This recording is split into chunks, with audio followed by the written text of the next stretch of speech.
If you talk to our patients, they all agree on one thing, how caring and loving the staff is. You're greeted with a hello at the door. You can't even get to the door good before, how are you, ma'am?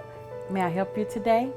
From that moment on, you were in the hands of the Montgomery Cancer Center. We really work very hard on providing a very compassionate, nurturing environment here at the Cancer Center. I had a great support system. My family was there and my friends, and I couldn't have asked for a better support system, but so many people don't. And I just saw the volunteers and the staff at the Cancer Center be so incredibly supportive to the people that didn't.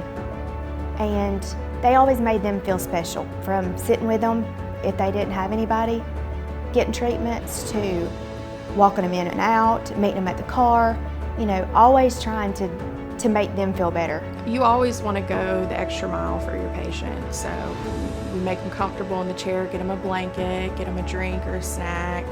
Most of us already know what they want when they get here, so we just have it ready for them. But yeah, we just do every little thing that we can. It's not just about giving chemotherapy. We want to do anything and everything we can while they're in the chair. We spend so much time with these people that they really do become friends and family, and we spend hours a day with them sometimes, and they know about our families and we know about theirs. Katie has 2 little girls, and Amelia is the oldest, and she was in kindergarten, and I met her one time, and she kept asking Katie about me, and they would pray for me. Every week, one of my daughters would draw her a picture that said we were praying for her and that we hoped that she got better soon. And I kept them at home pinned up and looked at them a lot. And it really helped to know that a little girl who's 5 years old prays for you and cares about you.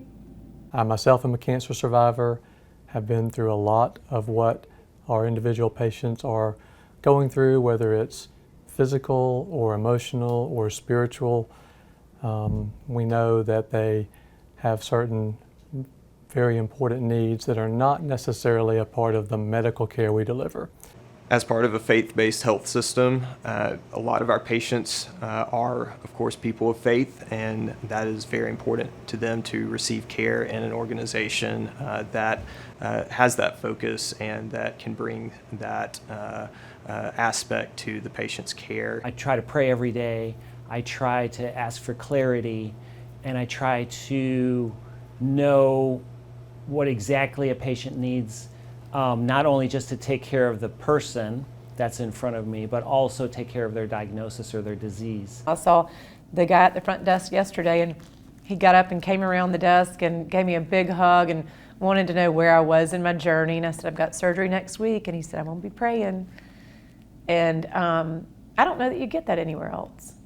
I just feel like you feel that sense of unity and compassion that they have. And it has allowed me to discover, kind of this strength behind that faith. I feel like I'm in church. It's like everybody is nice. You know how everybody is in church, like, nice to meet you and smiling and make you feel good like you're at home. This is how it is here. The people at Montgomery Cancer Center, I've got to add this in there, they become your family. When all this was over, I grieved not seeing those people anymore. I know it may sound unusual or weird, but I actually said when I left one day, wow, this was fun. I want to be cancer-free, but I would really miss being here. People think that's kind of crazy, but it really is true because they are so compassionate.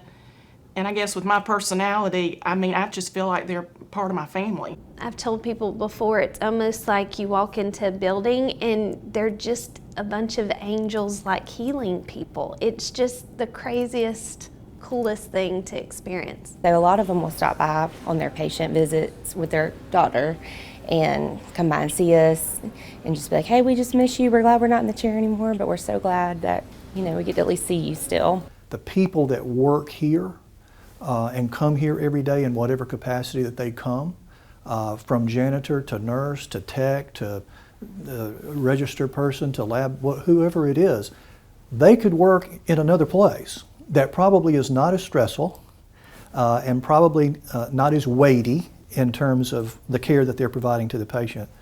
But I bet if you talk to them, you'd find the vast majority of them love working here and prefer to work here because they find it more meaningful to take care of a patient that's going through a cancer diagnosis.